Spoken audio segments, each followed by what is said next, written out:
Welcome back, all my 40K fanatics out there. I'm DJ here with Tim's Nation.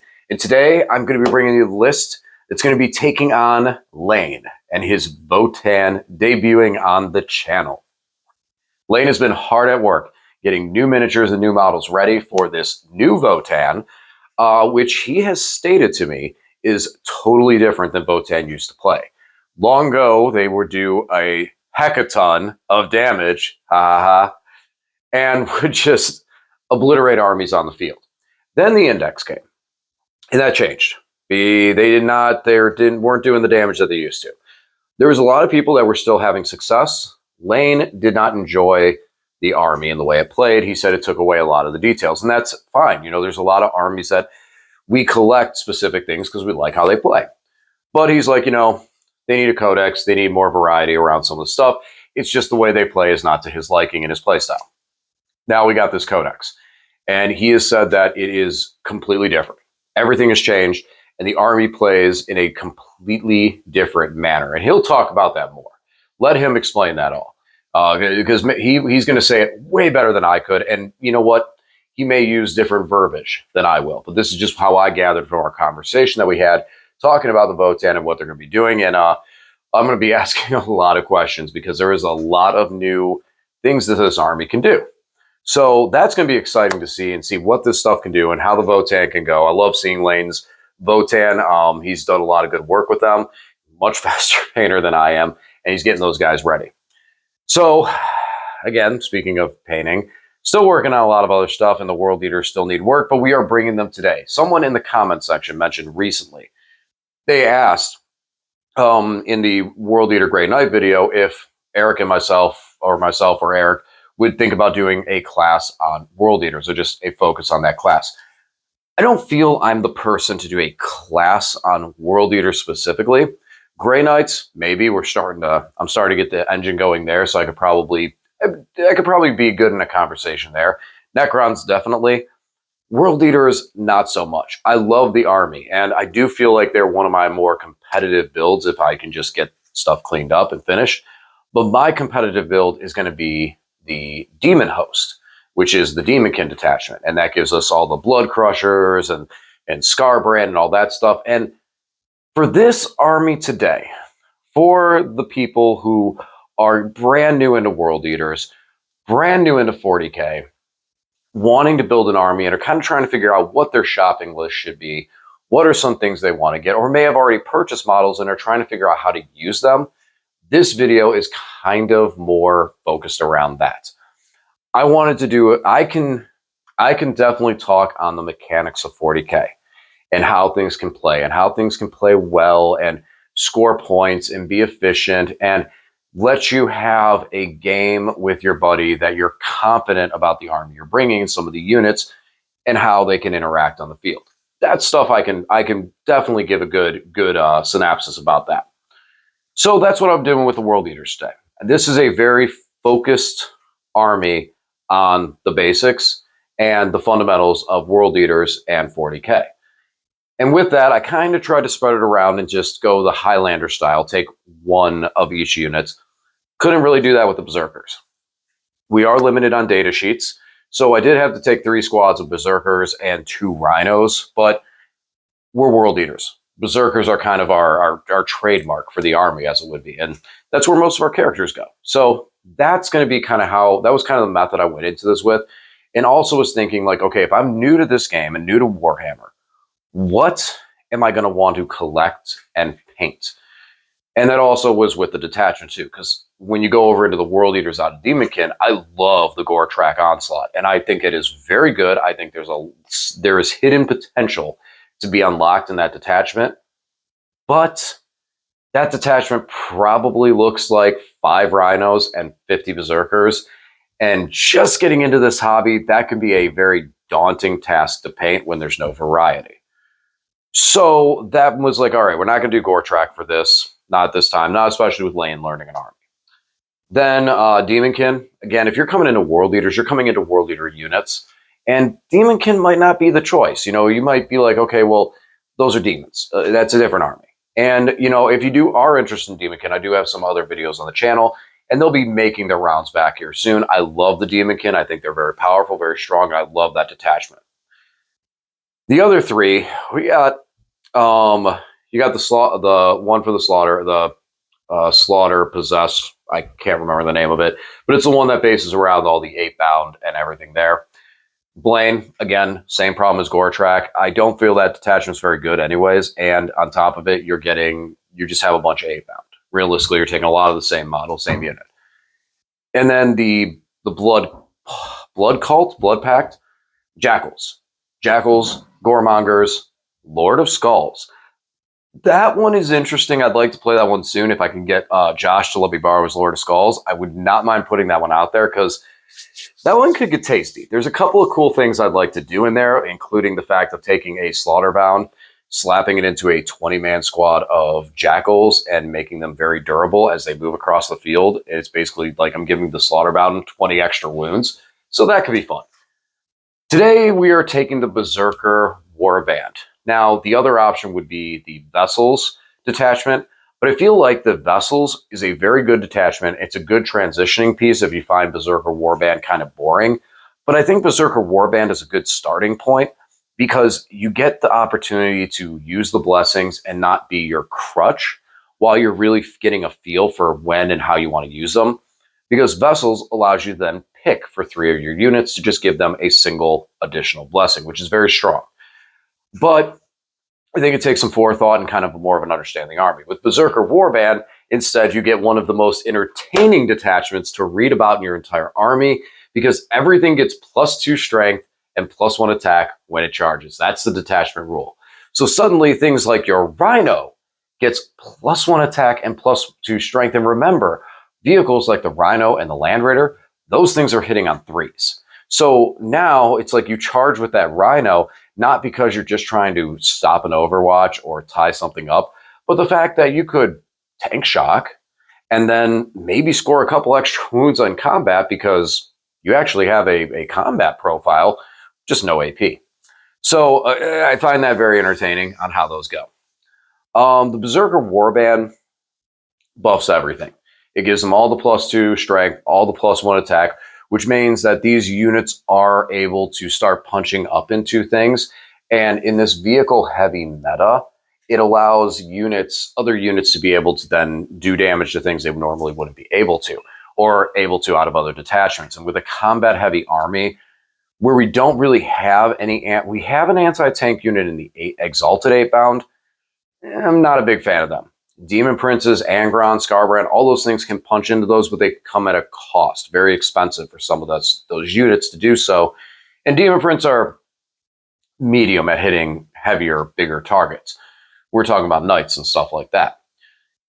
But with the Berzerker Warband, you're able to get that extra strength boost. And now, especially with Imperial Knights dropping from T12 to T11, now your basic Berserkers can at least wound them on 5. So there's some options to kind of get you out of some of those bad scenarios.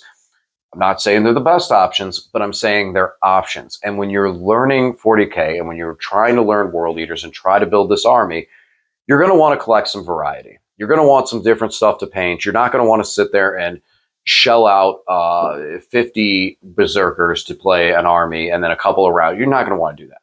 You're going to want some variety. So that's what I did with this list today. I'm bringing the variety, bringing a list that I feel is a good shopping list for someone to play into World Eaters, a good detachment, and an all-around safe bet for entering 40K as the World Eaters and still having fun and learn the game and having a point to develop off of. All right, let's go take a look at the list. All right, here is the World Eaters coming in at 1965. It's tough sometimes when you put some enhancements and stuff like that. There's probably a couple of tweaks I could make to spend those points a little bit better. But I did kind of have an idea of what I wanted to run and what I wanted to bring with this list. So we're going to go in 35 points short. This is the Berzerker Warband. So again, +2 strength, +1 attack on the charge for all of my units. Some stratagems to note with this detachment. We do have an advance in charge, but that is only for the Berzerker units. We also have a strat that if one of our units is destroyed on an objective marker we control, then for 1 command point, we can sticky that objective. So that's also very, very good. amongst some of the other strats we have. Now, there's one really cool. It's 2 CP that gives us -1 damage, but it is 2 CP, so we'll see how much that comes up because of the cost of it. Now, we have a way of reducing it, so we'll see. There's a trick that can be kind of abused with that, and we'll talk about that in a bit. All right, so first off, we have one Forge Fiend. Forge Fiends, I absolutely love these things. These are amazing out of World Eaters. I have 3 of them, but again, because of the idea of this list, we're just bringing one today. This guy's probably going to start the game in Strategic Reserve. I like them coming out of at least one in Strategic Reserve because then when it comes onto the battlefield, it has a really good chance of being within 18 inches of the target unit, so it can hit one unit really, really, really hard early and try and get its points before it gets hit, because these guys are violent and will draw a lot of threat. The 3 ectoplasmic cannons are D3 shots blast with rapid fire 1, 36-inch range. So when we're within that 18, we're going to be D3 +1 shots with blast. Going into infantry at strength 10, AP3, flat 3 damage. We can clear a lot of targets, a lot of different sized targets with these guys. Now, the big reason also we want to be within 18 is because the Forge Fiend gives us full rerolls to hit when we're shooting at the closest target that is within 18 inches of us. Very important, especially for World Eaters, because a lot of our ballistic skill does suffer a bit of a reduction. So these guys are hitting on 4s, as most of our guns are in the army. So having that full rerolls is big. They do suffer when they get that -1 to hit. Hitting on 5s is a really, really, really harsh debuff for these guys, but in scenarios where they can just get those hitting on 4s and get those rerolls, they can really pick up units quickly, especially some infantry, and still hit vehicles relatively hard with that strength 10 and the flat 3 damage. Moving on, we have 3 squads of Berserkers. The first squad of Berserkers we're going to talk about is our 10-man led by a Juggernaut, a Lord on a Juggernaut. So this squad is going to go in Strategic Reserve. The Juggernaut gives the unit a 10-inch move. He also allows them to move through walls, so his ability that he's on a mount doesn't really matter. They can still go through walls. But the big thing is that 10-inch move. Now, they're able to also fight in 2 ranks, where they can fight within 3-inch engagement range instead of the 1-inch engagement range, which is pretty big for being able to get more guys into combat, especially in the smaller areas, or if they don't get as good of a charge. But this squad is going to be on foot because the Juggernaut can't go in a vehicle. And they're probably going to rapid ingress. By bringing these guys on, even from strategic on a table edge, that 10-inch move means they're going to be able to still get in there and hit a flank pretty hard. And Berserkers do chew in combat. It's +1 attack, +2 strength. Makes them very, very good. So that Khorne Juggernaut Lord is going to be leading them to give them the boosted move. They are Berserkers, so we could potentially advance and charge with them.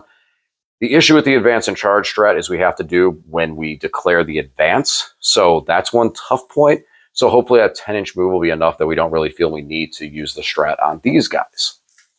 Moving on, we have 2 more 10-man squads of Berserkers. These guys, one squad is going to be led by Karn the Betrayer. The other is going to have a Master of Execution. So Karn is a beatstick all on his own. He just wrecks so many things that he hits, and he can stand back up on a 2-up. That's Karn in a nutshell. We don't want him on the field very often and not in combat because he could, accidentally kill one of his own guys. That is kind of part of his namesake, being that he is the Betrayer. So they're going to be in a Rhino, so we can avoid that when we're not in combat. The other squad, led by the Master of Execution, this guy's going to have the enhancement that gives us reroll charges and +1 to our charge. Now, the Master of Execution himself allows us to reroll advance rolls and the Blood Surge roll.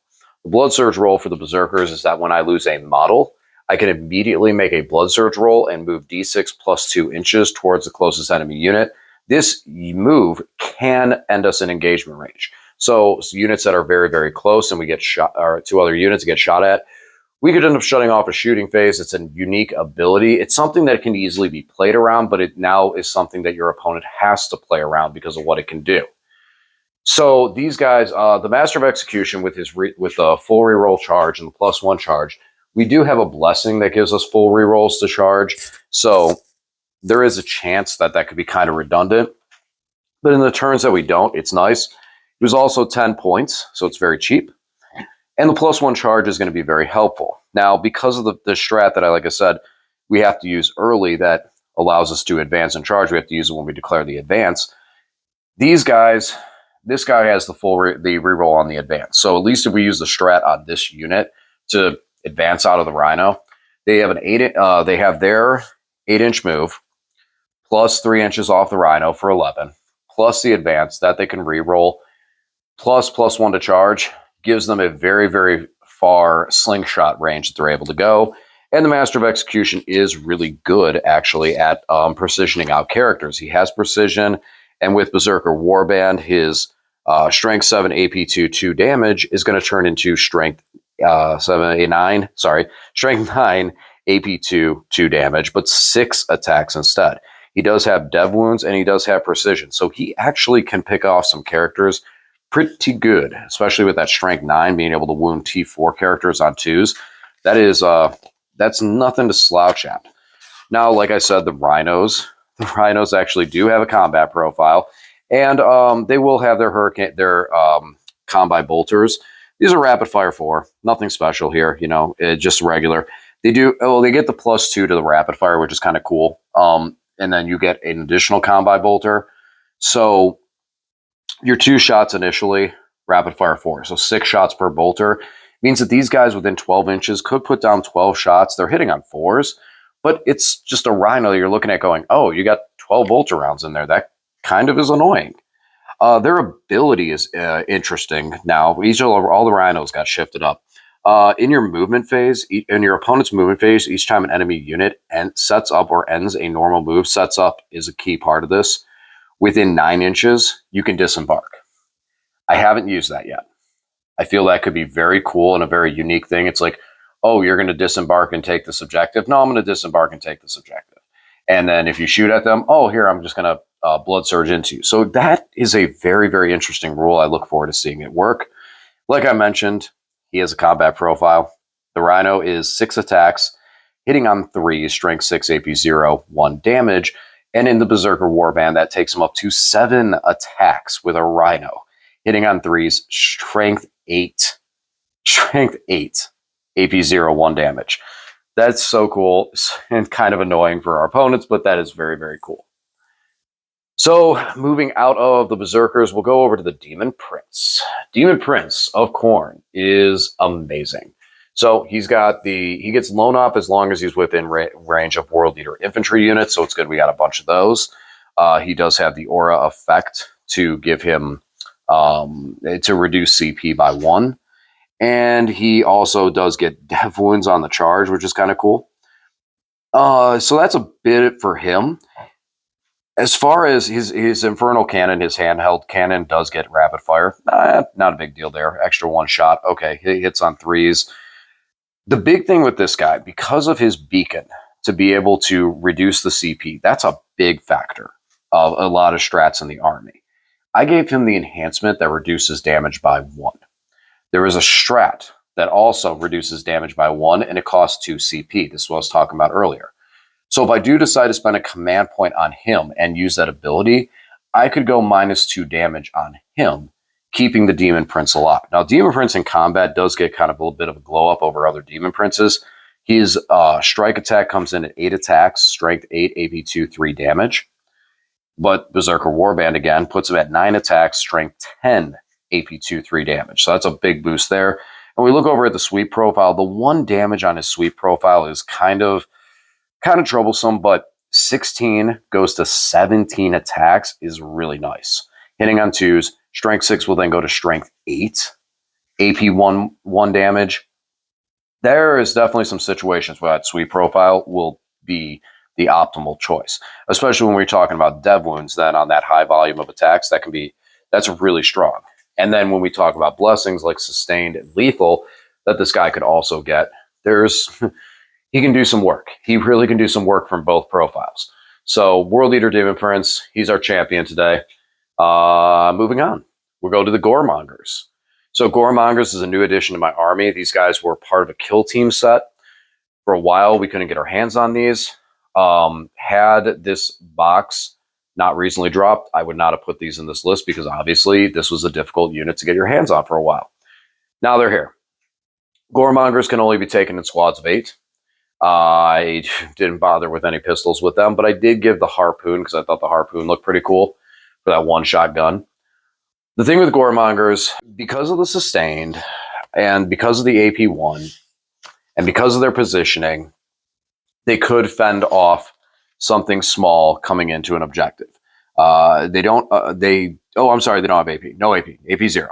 The lance. That's what it is. The fact that they have lance, and they could.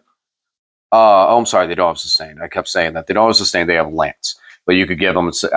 You can give them sustained off the blessings. My apologies. They have lance. Gives them the +1 to wound. You get the +2 strength. You're now at strength 5, so some things you're wounding on 3s. Now these guys can wound on 2s when they charge. There is a possibility of them doing a little bit of damage into some lighter targets. The biggest role for these guys is the fact that if you do get too close to them with hit 9, they can make a D6-inch move away, getting them behind a wall, making them hide, getting them for that charge on a later turn. But they also infiltrate, so they're able to get a forward position and hold an objective outside while you're trying to stage, and they can do it from a very strong defensive position. And that's really the biggest thing that Goremongers bring to the table. Moving on, we got a 10-man squad of Jackals. Jackals, like Goremongers, you're not going to get much damage output out of these guys. Again, they can go up to strength 5, but these guys don't have lance. They don't have that Goremonger special metal legs, AdMac metal legs of destruction. What's great about them, though, is the fact that they have sticky objectives. So when they hold an objective through a command phase, we can then hold that objective forever without a unit on it until our opponent takes it away. We have a strat that when one of our units is destroyed, like the Goremongers, we can then spend a command point and hold that objective still as long as we held it during that phase. So we have some ways of holding objectives while we're playing on offense because we want to push across the field. And I feel like Jackals are a way to go. Now, in most lists, I usually run 2 squads of Jackals. I just got the Goremonger, so I'm looking to use them. And I feel like that's kind of where it is. It's like 2 squads of Jackals or a squad of Jackals and Goremongers, depending on points, is kind of a good place to be at. And again, for this list, we're going to go with variety, and we'll just have the 1 squad here today. Next up, we have a squad of Chaos Spawn. This is another unit that I definitely like to run multiples of, because this is one unit that does still have advance and charge, something that is very few and far between in this codex now. But the Spawn get it. Spawn have a Spawn also do have a scout move, so they're able to get that extra 8 inches off the start of the game after you know who goes first. A feel no pain 5 up, a 10-inch move base, and then again their advance and charge capabilities. In combat, they're D6 plus 4 attacks, so on the charge, they'll be D6 plus 5 attacks. Hitting on 4, strength 5 will go to strength 7, AP 1, and flat 2 damage. So these guys can smack. And with that scout move, they can hit some small units that were going up and tagging objectives early, trying to score secondaries, and mean that you're not having to dedicate some of your more expensive unit like the Berzerkers to stop your opponent from scoring points, and the Spawn can do it and just take care of those things quickly. Hitting on 4s can be rough, so you keep that in mind, but these guys do get the blessings, so sustained and lethal can also help especially sustained, can help offset that hitting on 4s as long as you get a decent amount of attacks. I've had the misfortune of rolling a couple times, very low attacks and very high attacks and missing with a bunch, or very low attacks and then still missing with a bunch. So, but I love these guys. When they do hit, man, they hit. And it's funny. It is hilarious. And last, one of the things I'm most excited today, my own debut here, not just the Goremongers, we got ourselves a Slaughterbound, and he is going to lead a 6-man of 8-bound. The Exalted 8-bound were kings before. Before the Codex, back in the Index, the Exalted were the way to go. They hit harder. They had the anti-take capabilities. That was what they were just the way to go. Now, when the Codex hit, it's been a complete flip. 8-bound are the way to go. 8-bound have anti-infantry capabilities where they reroll 1s to hit into non-vehicle, non-monster targets, and then they also get reroll 1s to wound if that target's below 50% starting strength, but not in a monster and vehicles. However, out of Berzerker Warband, that strength 8 attack characteristic they have jumps up to strength 10 and makes them now able to hit some of those bigger vehicle things. Even though they don't have the reroll ones, it's still a very, very, very, very violent profile that can do a lot of damage. They come in with 5 attacks apiece, and they are 2 damage each with a 10-inch move. Big part about that, too, is since this entire detachment, well, army, lost the advance and charge that we had easy access to before, and I get why, that they got the extra 2 inches to their move. They do not have a feel no pain. They're 3 up save, 5 up invuln, 3 wounds, toughness 6. So they're durable, but not as durable as some things we'd like, especially as a 6-man squad, etc. But they smack. If they touch things, they smack, and they hit really, really, really hard. These guys, because of that strength boost, because of the volume of attacks, they do, I feel like they are, and I feel like a lot of people agree that the 8-bound right now are the kings between the two, the 8-bound and the Exalted right now this edition. They also have a 6-inch scout move, so we can get them into a little bit better position early when we go in for that 10-inch move. Now, the 8-bound did get a character. We got the Slaughterbound. And the Slaughterbound is hilarious. So he is just the same as an 8-bound, except he's got 6 wounds instead of 3. He has the Lacerator and Demon Claw, which gives him 6 attacks, hitting on 2, strength 8, AP 2, 2 damage. And his abilities are he's an apothecary. He can resurrect a fallen 8-bound in the command phase. And his second ability, which is the one I wanted to finish up with on him, is Possessed Lord. So once per battle, at the start of the fight phase, you can give him +3 attack and devastating wounds until the end of that phase. Once per battle, +3 attack and dev wounds. So that would then take him up to 9 attacks with dev wounds. But then there's a little enhancement that this detachment brings. That also now boosts him a little bit more. It gives him +1 as well. It gives him +1 attack and +1 damage. Now, we also have the factor that we're going to charge with him, which is going to give us another +1 attack and +2 strength. So every time we charge with this dude, we're going to be looking at 7 attacks, hitting on 2s, strength 10, 8 attacks because of our ability, our enhancement, 8 attacks, hitting on 2s, strength 8, 10, AP 2, 3 damage. Let me do that again. 8 attacks, hitting on 2s, strength 10, AP 2, 3 damage. Then once per game, let's take that 8 attacks up to 11 attacks, hitting on 2s, strength 10, AP 2, 3 damage with dev wounds. Man, he looks like a lot of fun. We'll see. We'll see how it goes. I'm real excited. This is one of the things that's cool about World Eaters. Just you punch things and you can hit them really, really hard. All right, guys, that's it. That's what I got. That is my list. Like I said, this is a list of where the design of the whole thing is going into, okay, if I was just starting off World Eaters, looking at this book, cracking it open, looking at miniatures online, what would I go and throw in there? What looks cool? What would I want to use? And that's where I kind of went with it. Now I'll showcase it in the sense of how 40K is played competitively and hopefully be able to put together a good game because we're going to the Votann. I have no idea what they're doing. Lane says it's a complicated book, so I could just run into a wall and go, oh, that's what they do. Now, there's a lot of times with new codexes, new books, especially the orcs, that I need to get hit with it first before I can understand what it does. That might be the case with Votann. Hopefully I won't get hit too hard. I think I have enough balance in there that I'm going to be able to play the game into the late portions of the game and still be able to present a front to score early and keep Lane honest and keep him moving so that some of my other units can counter and at least buy their points back for whatever he dedicates across the field. We'll see how that works out. And of course, that Slaughterbound, man, he's got to do something. That's all. As long as the Slaughterbound, as long as I get to proc that off one time and throw 11 dice with him and watch him just smack something, then it's a win. That's what I want. So, all right, guys, let me know what you think. And as always, thanks for watching. I'll talk to you again soon.